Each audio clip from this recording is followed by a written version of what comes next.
नमस्कार.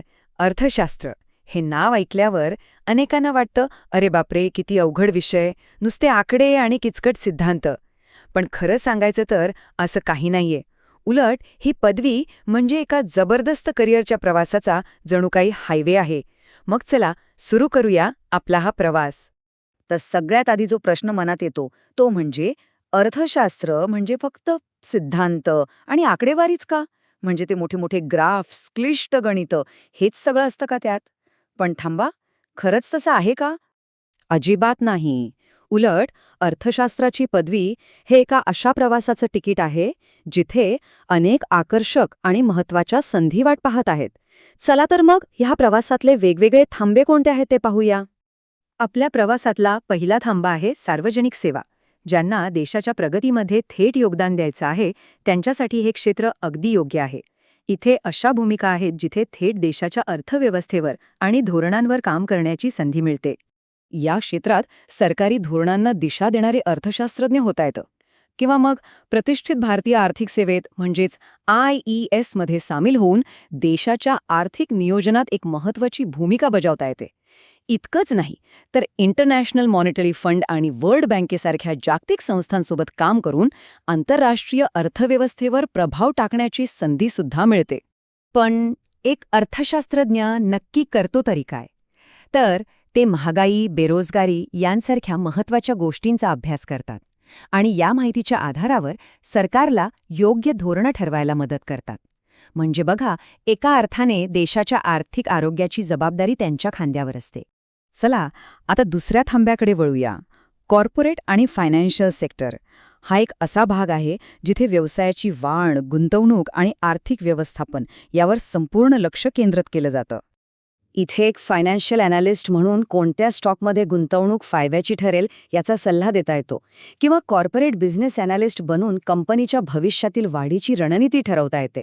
आणि हो, एक अत्यंत विशेष आणि आव्हानात्मक भूमिका आहे, ती म्हणजे ॲक्च्युअरी. ॲक्च्युअरी म्हणजे काय? सोप्या भाषेत सांगायचं तर हे लोक आर्थिक जोखमीचे भविष्यवेत्ते असतात. ते गणित आणि स्टॅटिस्टिक्स वापरून विमा कंपन्यांना किंवा इतर वित्तीय संस्थांना भविष्यात येणारे धोके ओळखायला मदत करतात. आणि हे कौशल्य इतकं विशेष आहे की त्यामुळे त्यांना पगारही खूप जास्त मिळतो. आता वळूया आपल्या प्रवासाच्या तिसऱ्या टप्प्याकडे, माहिती आणि ज्ञानाची निर्मिती. आजच्या जगात डेटा म्हणजेच माहितीला खूप महत्त्व आहे, नाही का? तर या क्षेत्रात डेटाचं विश्लेषण करून त्यातून योग्य निष्कर्ष काढण्यावर भर दिला जातो. ह्या क्षेत्रामध्ये डेटा ॲनालिस्ट म्हणून आकडेवारीतून अर्थपूर्ण माहिती काढता येते, प्राध्यापक म्हणून पुढच्या पिढीला घडवता येतं, किंवा मग आर्थिक पत्रकार म्हणून क्लिष्ट आर्थिक घडामोडी अगदी सोप्या भाषेत लोकांपर्यंत पोहोचवता येतात. डेटा ॲनालिस्ट ही आजच्या काळातली एक प्रचंड मागणी असलेली भूमिका आहे. समजा सणासुदीच्या काळात लोकांच्या खर्चाच्या डेटाचं विश्लेषण करून पुढच्या वर्षी विक्री कशी असेल याचा अंदाज लावणं हे त्यांचं काम असू शकतो, आणि यासाठी ते एक्सेल आणि पायथॉन सारख्या साधनांचा वापर करतात. तर मग आपण करिअरचे हे वेगवेगळे मार्ग पाहिले, पण या प्रवासाला सुरुवात करायची तरी कशी? त्यासाठी कोणती तयारी करावी लागेल, कोणती साधनं आवश्यक आहेत? चला ते समजून घेऊया. या प्रवासाची सुरुवात होते ती साधारणपणे अर्थशास्त्रातील पदवीने. त्यानंतर MA इकॉनॉमिक्स किंवा MBA फिनान्स सारखी पदव्युत्तर पदवी अधिक चांगल्या संधींची दारं उघडते. आणि ज्यांना संशोधनाच्या क्षेत्रात अगदी खोलवर जायचं आहे त्यांच्यासाठी PhD हा सर्वोत्तम पर्याय आहे. आणि हो, फक्त पदवी घेऊन चालणार नाही. काही कौशल्यांवर प्रभुत्व मिळवणं खूप महत्त्वाचं आहे, जसं की विश्लेषणात्मक विचार करण्याची क्षमता, गणित आणि सांख्यिकीचं पक्कं ज्ञान, डेटा विश्लेषणाची साधनं आणि आपले विचार स्पष्टपणे मांडण्यासाठी उत्तम संवाद कौशल्य. अर्थात इतकी मेहनत घेतल्यानंतर मनात प्रश्न येतोच की या क्षेत्रात आर्थिक मोबदला कसा मिळतो? चला पगाराच्या आकड्यांवर एक नजर टाकूया.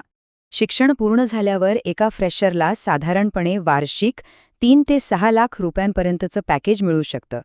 कोणत्याही क्षेत्रात करिअर सुरू करण्यासाठी ही एक चांगली आणि मजबूत सुरुवात आहे. पण खरी वाढ अनुभवानंतर दिसते. जसं जसं कौशल्य वाढत जातं तसा पगारही लक्षणीयरित्या वाढतो. काही वर्षांतच वार्षिक 8 ते 20 लाख किंवा त्याहूनही अधिक कमाई करणं सहज शक्य आहे. आणि जर का जागतिक स्तरावर पोचण्याची संधी मिळाली, म्हणजे समजा वर्ल्ड बँक किंवा IMFमध्ये, तर पगाराला अक्षरशः मर्यादाच नसते. तिथे मिळणारा मोबदला आणि संधी या दोन्ही गोष्टी प्रचंड मोठ्या असतात. आणि हे सगळं विवेचन एका महत्वाच्या विचारावर येऊन थांबतं, की अर्थशास्त्र हा केवळ पुस्तकी सिद्धांत नाहीये, तर ते आपल्या रोजच्या व्यावहारिक जीवनाशी जोडलेलं आहे. ते आपल्याला आपल्या सभोवतालचं जग अधिक चांगल्या प्रकारे समजून घ्यायला मदत करतं. तर मग आता प्रश्न हा आहे की या करिअरच्या हायवेवर कुठला मार्ग निवडायचा? सार्वजनिक सेवेचा, कॉर्पोरेट जगाचा की ज्ञाननिर्मितीचा? निवड तुमची आहे, कारण भविष्यही तुमचंच आहे.